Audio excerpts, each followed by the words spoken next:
Cadáveres desmembrados, macabros mensajes que impactan al país. Paseo de la Sexta, la avenida más vigilada de Guatemala. Sistema bancario activa las alertas. Se acerca el pago de aguinaldo. Sangrienta jornada en municipios aledaños a la capital. En el mundo, kamikaze desata el terror en templo de Pakistán. Y en los deportes, el astro que no brilla en casa. T13 Noticias. Excelente noche de sábado, Alejandra. Buenas noches, un placer contar con su sintonía. Muy buenas noches, Pablo. Así es, y durante la siguiente hora le presentamos el fruto del trabajo de todo un equipo periodístico que elaboró durante la jornada para que usted pueda estar muy bien informado. Buenas noches. Vamos a iniciar esta emisión hablando de un macabro hallazgo al sur del país. En jurisdicción de San Miguel Petapa, bomberos voluntarios reportaron el hallazgo de restos humanos. Los socorristas confirmaron que se trata de 2 cadáveres desmembrados en el sitio conocido como Playa de Oro. Las víctimas eran mujeres y en el lugar habían 2 cabezas, 1 pierna, 2 pies y 2 torsos. Las autoridades también indicaron que había una nota escrita a mano donde se envía un mensaje a jóvenes que utilicen indumentaria que muchos pandilleros prefieren. Hay que aclarar que vestir de una u otra forma no quiere decir que la persona sea un delincuente. La policía busca el resto de los cadáveres y ya dieron inicio a las investigaciones. Y al respecto, el ministro de Gobernación, Francisco Rivas, habló acerca del macabro hallazgo y de las acciones que implementará la Policía Nacional Civil para dilucidar este caso. Nosotros ya desde hoy en la mañana que recibimos la información, estamos trabajando en coordinación con las autoridades para el respectivo procesamiento de los escenarios criminales, a conocer los indicios que cada una de las escenas tienen para poder desarrollar un plan estratégico de investigación criminal. Vamos a analizar los patrones para determinar si hay características comunes con diferentes hechos, pero ya el equipo de investigación está destinado y esperamos que se profundice en la investigación para obtener los resultados en contra de los responsables muy pronto. Bueno, sin duda la violencia está deshumanizando a nuestra sociedad y tal parece, Alejandra, que nadie hace nada para detenerlo. Así es, Pablo, y es que esto avanza tan lento pero tan sigiloso como un cáncer y los resultados son cada vez peores. Nuestro equipo periodístico trabajó una nota especial relacionada a este tema. Preste atención. En algún momento, los guatemaltecos veíamos videos en la red sobre brutales asesinatos. Imágenes escalofriantes que muestran cómo operan las bandas delincuenciales en muchas regiones del mundo. Y parecía tan lejos la posibilidad de que en nuestro país pudieran ocurrir ese tipo de brutalidades. Lamentablemente, llegó el día.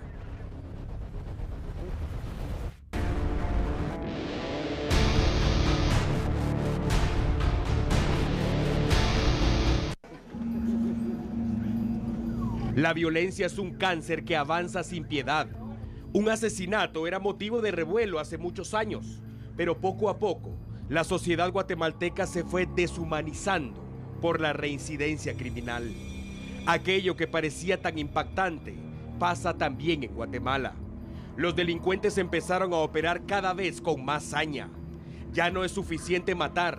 Los delincuentes se han dedicado a enviar mensajes aterradores, desmembrando cadáveres y abandonando las partes en distintos sectores. Las familias de las víctimas literalmente buscan los pedazos de sus seres queridos y el pánico se apodera de la situación.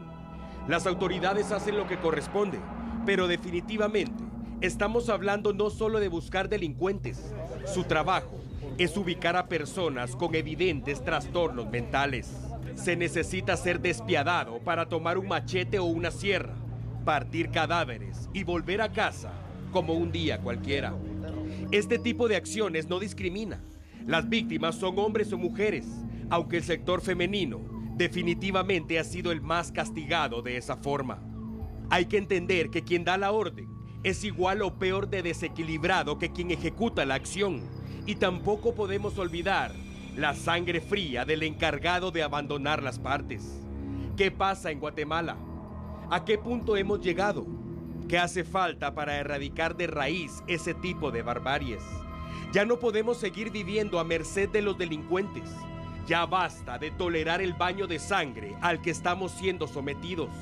La denuncia debe prevalecer por sobre todas las cosas y es la única herramienta que necesitan las autoridades para investigar. La policía persigue y captura. El Ministerio Público acusa y si presenta pruebas contundentes, la justicia debe dictar sentencias ejemplares para acabar con la delincuencia en este bendito país. Desmembrar cadáveres es una atrocidad que no debemos permitir y evidentemente es la manera que los delincuentes encontraron para que la sociedad guatemalteca sea impactada con macabros mensajes.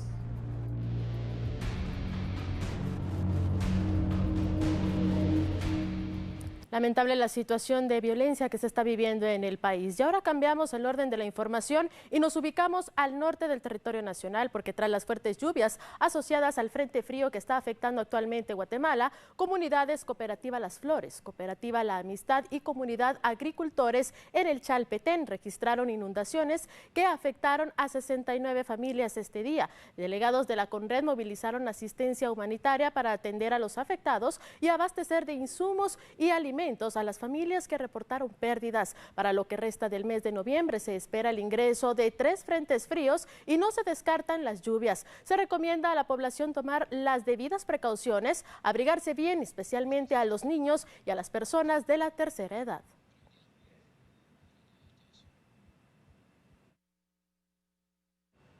La ruta al Atlántico sigue sumando méritos para convertirse también en una de las carreteras de la muerte. Un agente de la PNC muerto y un piloto de un tráiler tras las rejas es el resultado de esta historia. Un confuso accidente de tránsito en el Progreso dejó como saldo un agente de la PNC fallecido y otro herido. En el percance se vio involucrado un tráiler. Según la información de los bomberos municipales departamentales, una patrulla de la PNC se conducía a excesiva velocidad en el kilómetro 94 ruta al Atlántico, en el sector conocido como El Jícaro.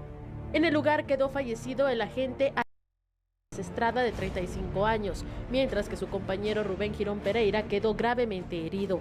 El piloto del tráiler, identificado como José Alberto Vázquez de 31 años, fue detenido por las autoridades, mientras investigan el percance. Preliminarmente se conoce que el piloto había salido de Puerto Quetzal con rumbo a Estanzuela Zacapa y vio que la autopatrulla venía a excesiva velocidad.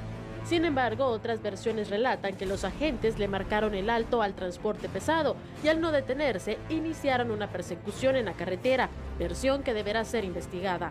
En la carretera se formaron largas filas de vehículos que duraron algunas horas, mientras se realizaba el peritaje forense en el lugar.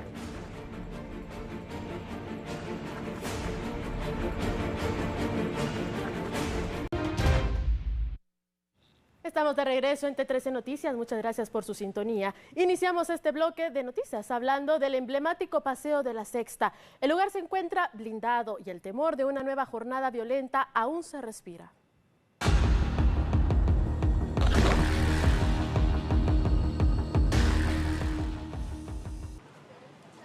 Ante los recientes hechos de violencia y vandalismo que se registraron a lo largo de la Sexta Avenida de la Zona 1 y por la llegada de la temporada navideña, el Ministerio de Gobernación incrementó la presencia policial en el centro histórico. El objetivo es garantizar la seguridad de los ciudadanos guatemaltecos que visiten ese emblemático lugar, que atrae la atención de miles de personas por el festival navideño. La cartera del Interior, aunado a los agentes que se encuentran patrullando en la zona, mantiene además monitoreada el área por medio de cámaras de vigilancia. El operativo de seguridad se suma a las acciones que implementa de manera estratégica los agentes municipales, que intentan retomar el orden y recuperar espacios después de los disturbios del jueves, que dejaron pérdidas que superan los 2 millones de quetzales. El jefe de la cartera del Interior dejó el trabajo de oficina por un lado y salió junto a su comitiva de seguridad a lo largo de la Sexta Avenida para verificar las acciones preventivas y de seguridad que realiza la Policía Nacional Civil. Más de 150 agentes participan en las operaciones que se mantienen desde las 5 de la mañana hasta las 22 horas, además de la seguridad que se mantiene en cajeros automáticos y paradas de autobús. El plan de seguridad ciudadana se mantendrá activo hasta el próximo 7 de enero. A pesar de la destrucción y el daño ocasionado a los trabajos municipales en la zona 1, durante la violenta protesta del pasado jueves, la Municipalidad de Guatemala dio a conocer que ello no afectará la organización del Festival Navideño del Paseo de la Sexta Avenida. Es una fiesta colorida previa a la Nochebuena para que los guatemaltecos compartan en familia. Actividades recreativas, culturales. Se estima que cada año es visitado por más de 3 millones de personas. Cambiamos ahora el orden de la información y el sistema de salud a nivel nacional empieza a reforzarse y en su camino algunos trabajadores podrían terminar sin trabajo o en la cárcel. Le contamos de qué se trata en la siguiente nota.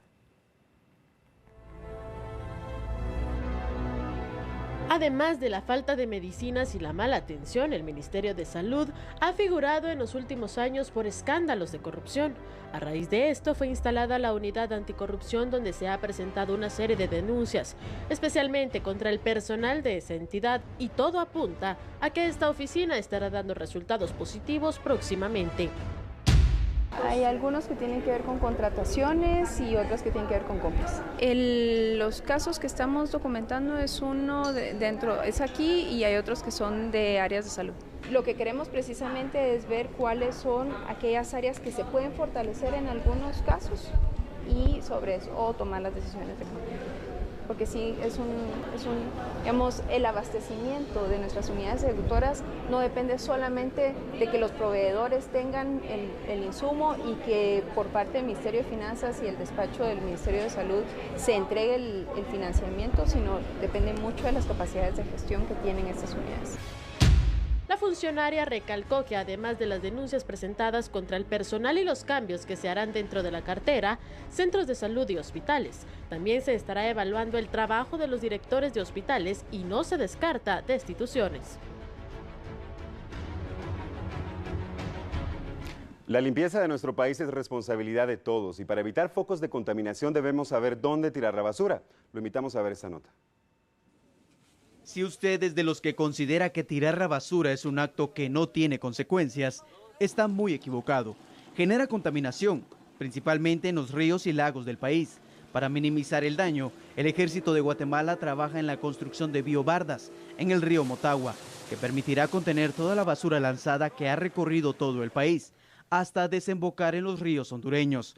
Se han recolectado más de 13.000 metros cúbicos de desechos sólidos, equivalentes a más de 1.000 toneladas de basura. Se está colocando y se está lanzando 150 metros de una biobarda sobre el río Motagua a la altura del kilómetro 137. Realmente es una actividad que es para beneficio de los guatemaltecos y se está logrando hacer un trabajo bastante positivo para lograr quitar todos esos desechos que están en el río Motagua en este momento. La próxima vez que tire basura, piense que está contaminando el planeta. Recuerde que la basura que tira no dice mucho, pero sí dice mucho de quién es usted. Y bien, ya como lo habíamos comentado, se acerca el fin de año, solo que ahora las operaciones bancarias aumentan de una manera considerable la atención, o en este caso la alerta ante los protocolos de seguridad que están activos por cualquier transacción sospechosa. Se acerca el pago del aguinaldo y la Superintendencia de Bancos activa sus alertas. Hacen un llamado a todas las entidades bancarias de elevar durante noviembre y diciembre todos los protocolos de seguridad ante posibles transacciones sospechosas. Y tienen unos controles cada vez más estrictos para poder asegurarse que no vayan a utilizarlas para actividades de lavado. Y esta época donde hay un mayor movimiento de dinero en la economía es donde tienen que elevar sus niveles, sus umbrales de control y nosotros nos aseguramos de que las instituciones bancarias vayan cada vez siendo más exigentes con sus controles, a la vez que facilitan las actividades económicas y a sus clientes les facilitan las actividades comerciales y de esta época donde las personas usan su dinero porque reciben su aguinaldo, pues es la época de gasto. Según el superintendente, la mayoría de operaciones sospechosas detectadas durante estas fechas corresponden al narcotráfico, corrupción, trata de personas y extorsiones. Se debe tener principal control en cajeros y otros servicios financieros, ya que según el funcionario, solo una entidad crediticia puede realizar en un día hasta 1 millón de operaciones. Al volver, recordamos lo más impactante de la semana. Y más adelante, el terrorista que mató a 52 personas.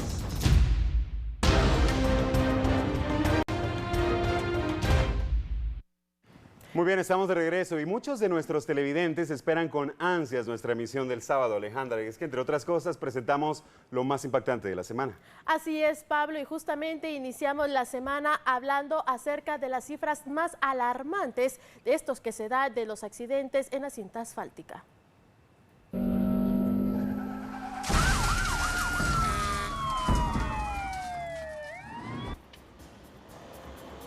Todos sabemos que combinar alcohol y volante es una tontería que habitualmente termina en tragedia. Todos sabemos que conducir un vehículo en mal estado también es una tontería que termina vistiendo de luto a muchas familias. Y todos sabemos que sobrecargar un vehículo puede terminar con el mismo denominador en común, la muerte. Todos lo sabemos, pero pocos hacen lo correcto.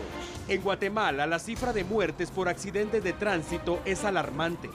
Si hablamos de fines de semana, la cosa es más seria y peor si se trata de aquellos viernes, que además son días de pago. Los únicos que ganan son los dueños de las funerarias, los que confeccionan tacuches de madera y los que venden panitos con frijol y café. ¿Qué hace falta para llevar al mínimo este problema que mata?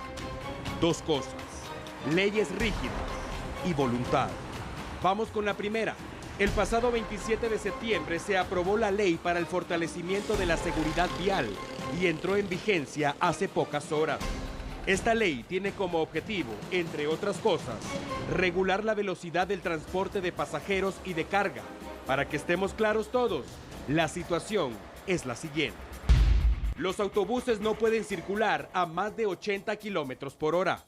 Los dueños de los autobuses están obligados a llevarlos a una revisión cada 6 meses ante el Departamento de Tránsito de la Policía Nacional Civil, Provial y policías municipales de tránsito. Conducir cualquier tipo de vehículo bajo efectos de licor conlleva, además de la suspensión de 2 años, una multa que puede ir desde los 5 hasta los 25,000 quetzales. Y entre otras cosas, la nueva ley señala que los pilotos borrachos que atropellen a una persona o protagonicen cualquier incidente de tránsito pasarán hasta 5 años en la cárcel si la víctima fallece. Si solo resulta lesionada, la pena será de 3 meses a 2 años de cárcel. Ahora bien, ¿recuerda usted que le dije al principio que se necesitan 2 cosas para acabar con los problemas sobre la cinta asfáltica? Bueno, ahí está la nueva ley. Como muchas otras en Guatemala, la cuestión ahora es cumplirla. Las autoridades deben y están obligadas a hacer su trabajo. Los pilotos a cumplir las nuevas disposiciones y los amantes de los traguitos y las chelas, ojalá opten por atender las nuevas disposiciones para evitar la multa y la resaca en la cárcel. Ojalá entendamos todos que se acabó la fiesta. Así es, ojalá entendamos todos, Pablo. Y ahora vamos a hablar de que el martes 8 de noviembre la noticia más relevante a nivel mundial definitivamente fueron las elecciones presidenciales de Estados Unidos, pero a nivel nacional, Pablo, hubo una revelación también. Así es, y es que una niña narró los supuestos hechos macabros a los que fue sometidos en una casa hogar.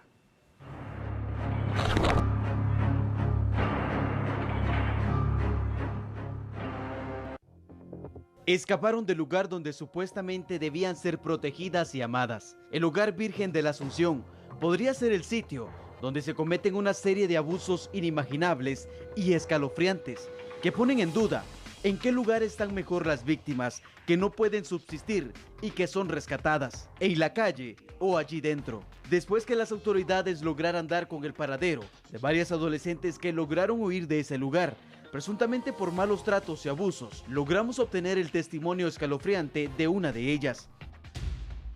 Ahí no los tratan bien, les dan comida chuca, a veces les dan comida, a veces no, y les pegan, las humillan y todo eso, igual a los hombres, a ellos sí les pegan. Lo agarran dentro de todos los patojos por orden de monitores, a los niños pequeños les pegan. no los suben a clínicas, si están enfermos los dejan ahí, pues que hablen, si llegan pues que hablen. Similar a lo que pareciera la talacha en cualquier cárcel para adultos, se supone que en este lugar esta adolescente tenía que conseguir cierta cantidad de dinero diariamente para evitar ser golpeada por los más grandes. Algunas niñas sí pedían dinero, les pedían dinero a las patojas y si no se los daban pues les pegaban. ¿Con cuántos niños fue que saliste del lugar? Con 4. Con 4. Al preguntarle cómo paró en ese lugar, esto respondió. Salirme de mi casa. ¿Te fuiste de tu casa? Sí. ¿Por qué te fuiste de tu casa? Por problemas familiares. ¿No le parece horroroso? Prepárese, porque viene lo peor. ¿Para ti eso es un hogar, ahora que has pasado por ahí? ¿Sigue siendo un hogar como se le llama? Bueno, pues la verdad no, porque ahí se miran muchas cosas. Ahí hay de todo un poco, hay por prostitución, pandillas, consumo, por maltrato, por fuga, por rebeldía, hay de todo. Ahí se ve de todo. ¿Cómo ingresan las drogas ahí? Los hombres lo ingresan porque hay algunos que pueden salir, tienen un privilegio. Ellos salen y ellos le ingresan y se las dan a las patojas. ¿En algún momento te obligaron a drogarte? No, solo una vez cuando me obligaron a tomar Asistin. Bueno, una vez me obligaron a que besara a otra niña.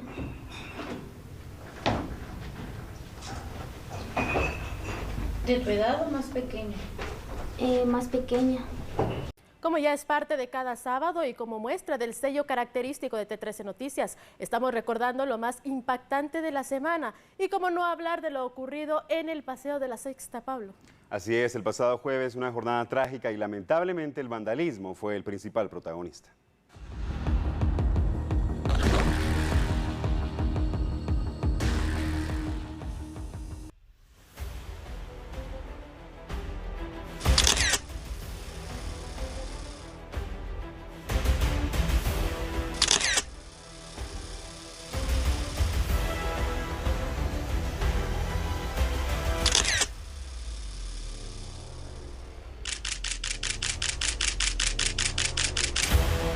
Después de varios llamados de atención y advertencias, sin encontrar resultado positivo, según el portavoz de la comuna capitalina, Carlos Sandoval, un contingente de la policía municipal llegó al Paseo de la Sexta con el objetivo de desalojar a comerciantes informales que se ubicaban en lugares prohibidos.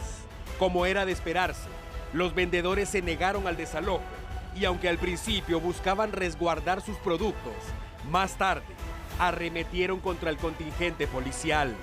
Piedras, pedazos de madera, tubos y todo aquel objeto que pudiera servir para agredir fueron utilizados contra los uniformados. Incluso los obligaron a replegarse en el antiguo Parque Concordia, ahora conocido como Enrique Gómez Carrillo. Cuerpos de socorro llegaron para atender la emergencia y la lluvia de piedras dejó varias personas heridas, incluyendo niños y otras personas que nada tenían que ver con el problema.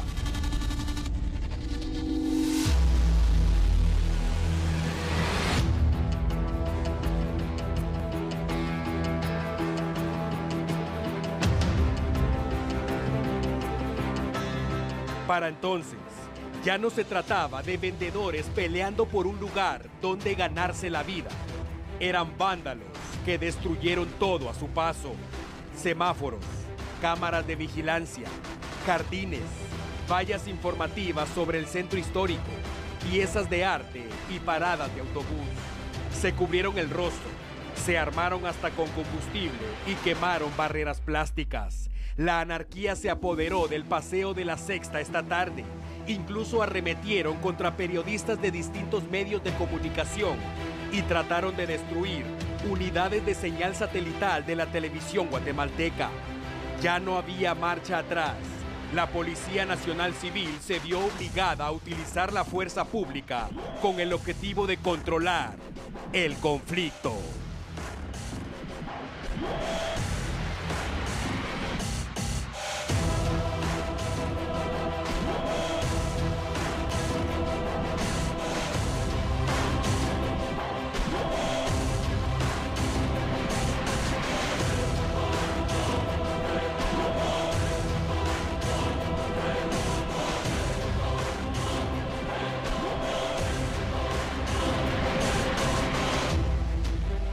Alejandra, continuamos hablando de los violentos disturbios en el centro histórico. Así es, y los comerciantes esperaban que en la comuna capitalina lo recibieran con los brazos abiertos, pero obviamente esto no fue así y una vez más prevaleció la anarquía.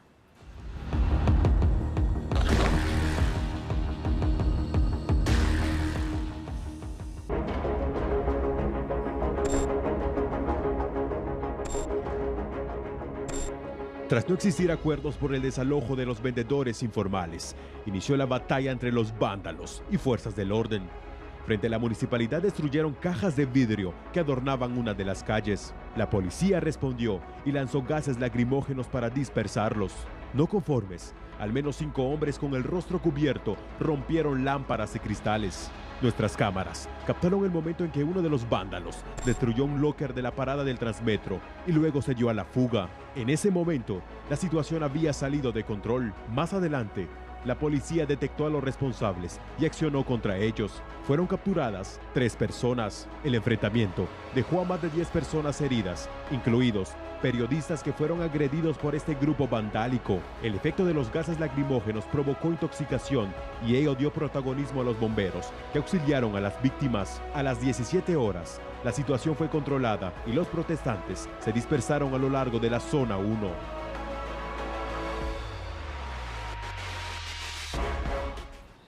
Y bien, finalizamos el recuento de las noticias más impactantes de la semana, Pablo, hablando de un triple asesinato.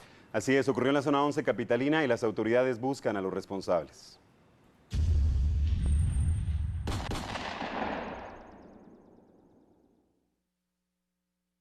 Esta es una historia aterradora que deja 3 personas muertas y muchas preguntas. El escenario: una vivienda ubicada en la colonia El Progreso, zona 11 de la capital. Los bomberos municipales fueron alertados al sitio y al llegar localizaron la macabra escena.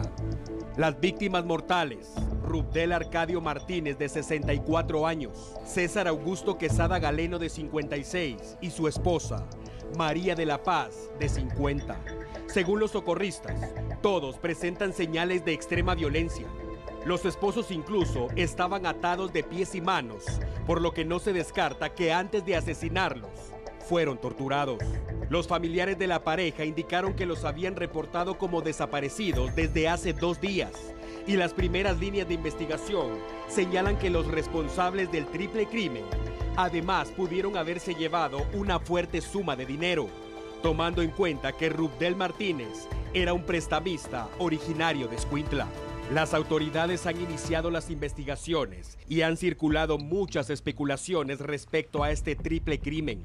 Sin embargo, lo único cierto esta noche es que hay 3 familias de luto tras la visita de la muerte en la zona 11 capitalina.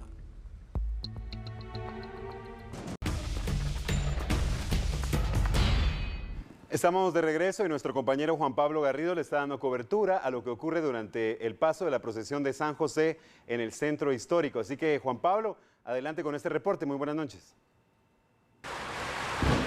Compañeros en estudios centrales de T13 Noticias, buenas noches. Queremos dar a conocer que nos encontramos ubicados acá en la iglesia de la parroquia, la cual está ubicada en la zona 6 capitalina. Es en este lugar donde se le ha dado una recepción a la consagrada imagen de Jesús Nazareno de los Milagros en esta procesión extraordinaria, la cual se realiza tras su paso de restauración y conservación, al cual fue sometido por más de 7 meses. Me encuentro acá con un devoto cargador, el cual nos estará comentando sus experiencias en este sábado 12 de noviembre. Buenas noches para T13. Muchas gracias, Juan Pablo, y a los estimados feligreses acá en la parroquia, contento porque vuelve Jesús Nazareno de los Milagros a su templo y acompañando en su tradicional en esta procesión conmemorativa, ¿verdad?, por la restauración y acompañando con todo el pueblo católico. Compañeros, es importante mencionar que familias guatemaltecas se han unido para poder salir a contemplar esta procesión extraordinaria de retorno. Es la información que podemos actualizar, compañeros. Retornamos a estudios centrales de T13 Noticias. Muy bien, Juan Pablo, buenas noches. Excelente el reporte y bueno, la actividad por allá también. Una de las tradiciones, Alejandra, que se celebra en esta época del año, la procesión de San José. También miles de familias que se reúnen en el centro histórico, una velada muy especial. Así es, Pablito, y estos son típicos de la temporada, como tú bien lo mencionabas, y es la oportunidad perfecta para reunir a las familias y también tener mucho cuidado y precaución con los niños y las personas de tercera edad. Ahora seguimos con la información de las noticias, y las motocicletas que circulan por la vía pública con placas provisionales podrán acercarse al lugar en donde adquirieron el vehículo, porque a finales de este mes podrán hacer el cambio de una de metal, ya que de no hacerlo podrían ser severamente sancionados. Las protestas de los transportistas registradas en los últimos días retrasaron el primer embarque del lote de placas para motocicletas. Según las autoridades de la SAT, actualmente más de 30.000 motoristas circulan con placas plásticas. Para finales del mes de noviembre, los interesados pueden acudir a los negocios donde adquirieron el vehículo y solicitar las placas metálicas. El primer lote de 90.000 unidades servirá para atender la demanda de los próximos meses. La entidad contratada complementará el pedido de 300.000 placas en los meses de marzo a junio de 2017. Se dio a conocer que en el caso de las placas para los automóviles, se trabajan las bases de licitación con un lote que atienda la demanda hasta el 2018. Se enfatizó que no está autorizado el uso de placas en trámite, de cartulina o provisionales. En más información, al sur de la capital se registró un doble asesinato que enluta a 2 familias. Las autoridades buscan a los responsables del hecho.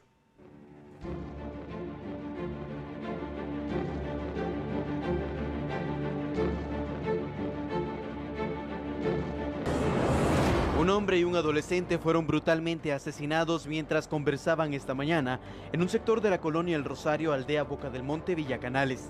Testigos del crimen indicaron que un grupo de hombres se acercaron a las víctimas y dispararon en su contra sin motivo aparente.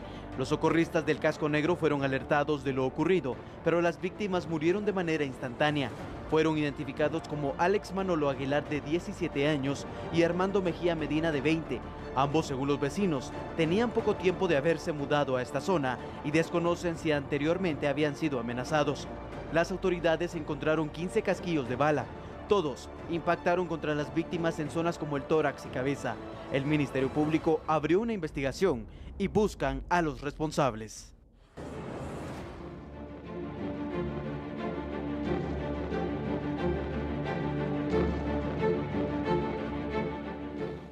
Y hablando de hechos sangrientos, el dueño de una flotilla de mototaxis también fue brutalmente asesinado en un sector de San Miguel Petapa. La violencia cobró la vida de otro guatemalteco. El dueño de una flota de mototaxis fue acribillado en el interior de su negocio ubicado en Villahermosa, San Miguel Petapa. Sujetos desconocidos ingresaron y le dispararon en repetidas ocasiones. La víctima fue identificada como Leonel Martínez del Águila. Familiares y amigos indicaron que el fallecido era propietario de varios mototaxis, los cuales prestan servicio al sur del país. En el lugar se encontraron casquillos de arma corta y de fusil, y se presume que el crimen obedece a la negativa al pago de extorsión, aunque es información preliminar.